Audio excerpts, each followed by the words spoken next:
Hey everyone, welcome back to my channel. आज मैं आपको बनाकर दिखाऊंगी काउल स्लीव। तो इस स्लीव्स को बनाने के लिए देखिए 15 बाय 15 का मैंने फैब्रिक ले रखा है। आप इसकी लेंथ और भी रख सकते हैं, मतलब 20 इंच तक रख सकते हैं। तो इसको अपने ट्रायंगल शेप में बिछा लेना है कुछ इस तरीके से। अब देखिए हमें क्या करना है, यहाँ नीचे जो इसका कॉर्नर है वहां से हम इसकी मार्किंग करेंगे।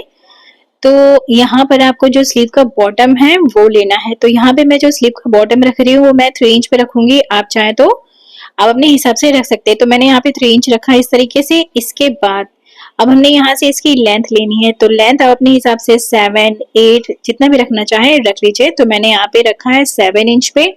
और इसके बाद हम यहाँ से इसका जो आर्म होल है वो मार्क करेंगे। तो आर्म होल यहाँ से मैं रखूंगी 8 इंच। मैं आपको एक बार फिर से दिखा देती हूँ। सबसे पहले हमने लेंथ लिया 7 इंच पे। इसके बाद हम यहाँ से रखेंगे 8 इंच, जो कि आर्म होल के लिए निशान लगाएंगे यहाँ। और इसको हम पहले सीधा कर लेते हैं। यहाँ पे हमने ये लाइन सीधी करी। इसके बाद हम 1.5 इंच नीचे डाउन करेंगे, ठीक है। इसके बाद ये हमने रखा है शेप देने के लिए। अब हमने इसमें फ्री हैंड इस तरीके से शेप लेना है और ये जो यहाँ पर इस निशान को ले जाकर के मिला देना है कुछ इस तरीके से। तो यहाँ पे हमने ये मार्क कर लिया। मार्किंग करने के बाद देखिए बिना पैटर्न का मैं आपको बनाकर दिखा रही हूँ। आप जब इस तरीके की स्लीव बनाते हो तो बहुत ही प्यारी सी स्लीव्स बन करके आती है।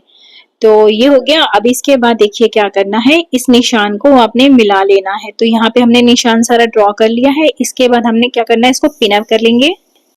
तो यहाँ पे देखिए मैंने पिन अप कर लिया है। इसके बाद क्या करना है, हम इसकी अब कटिंग करेंगे। तो जितने भी आउटर मार्क थे हमारे उसकी पहले कटिंग करेंगे। तो ये देखिए मैंने इसे पिन कर लिया। पिन अप करने के बाद अब हमने इसकी जो है यहाँ से देखिए पहले मार्किंग करनी है। तो यहाँ से आप चेक कर लीजिए। तो यहाँ से पूरा आ रहा है मेरा 14 इंच। 14 इंच को हमने डिवाइड करना है। तो 1 इंच देखिए पहले हम ऊपर साइड को 1 इंच पे रखेंगे। एक 1 इंच पे निशान लगाया और 2 इंच पे निशान लगाया। 3 इंच पे हम निशान नहीं लगाएंगे, 4 और 5 पे लगाएंगे। फिर 6 पे नहीं लगाना, 7 पे लगाएंगे, 8 पे लगाएंगे। फिर हमें 9 पे नहीं लगाना, फिर 10 और 11 पे लगा लेना है। और इस तरीके से जैसे भी आपका निशान आए आपने मिला देना है। मतलब 1 इंच हमने छोड़ते जाना है। जैसे हमने 1 और 2 लिया तो हमने 3 इंच पे निशान नहीं लगाना, 4 और 5 पे रखेंगे, 6 पे नहीं रखेंगे। और इसी तरीके से आपको मार्किंग करने के बाद कटिंग कर लेनी है। तो देखिए इस तरीके से हमने इस फैब्रिक को जो है कटिंग कर लेनी है। तो यहाँ से देखिए मैंने कट कर लिया। यहाँ पर हम नोक नहीं निकालेंगे।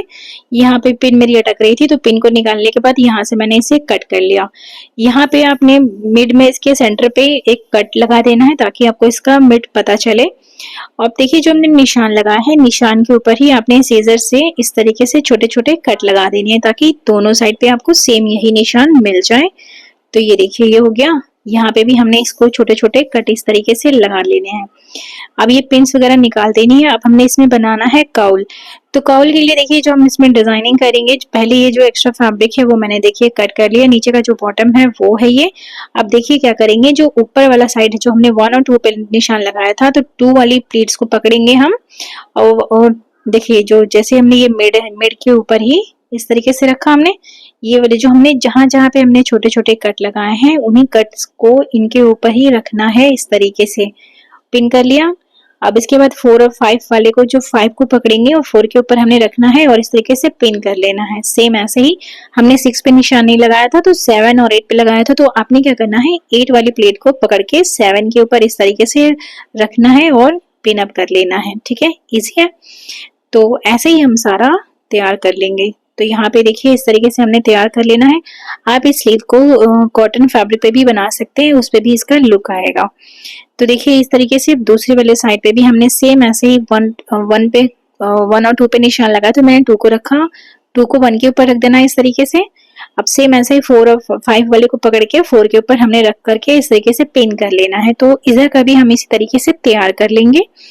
तो यहाँ पे देखिए इस पिनअप करने के बाद आप जब पिनअप कर लोगे तो बहुत प्यारा सा लुक आता है इसका, तो आपको समझ में आ जाएगा।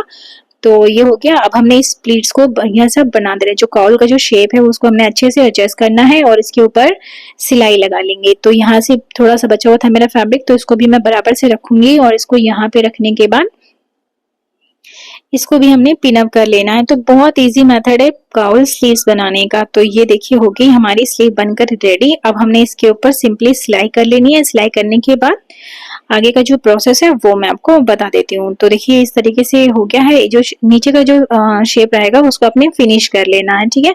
फिर इस तरीके से आपका ये स्लीव्स बन करके रेडी हो जाएगा। तो इसे मैं थोड़ा सा बना करके आपको दिखा देती हूँ रेडी करके। तो यहाँ पे देखिए हमने 8 इंच रखा था, तो ये 8 इंच का ही पूरा राउंड बन करके आएगा।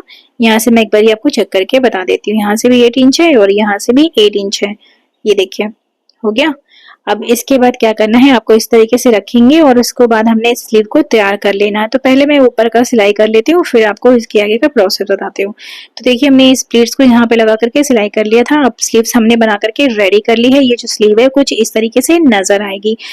तो अगर आपको आज की मेरी वीडियो अच्छी लगी हो तो प्लीज वीडियो को लाइक करिए, चैनल पे नए हैं तो चैनल को सब्सक्राइब करिए और प्रेस द बेल आइकन, जिससे आपको मेरी अपकमिंग वीडियोस के नोटिफिकेशन मिलते रहे और आप मेरी वीडियो सबसे पहले देख सके। और वीडियो से रिलेटेड अगर आपके पास कोई क्वेश्चन है तो आप मुझे कमेंट बॉक्स में कमेंट करके पूछ सकते हैं। तो आज के लिए बस इतना ही। Thanks for watching. Thank you.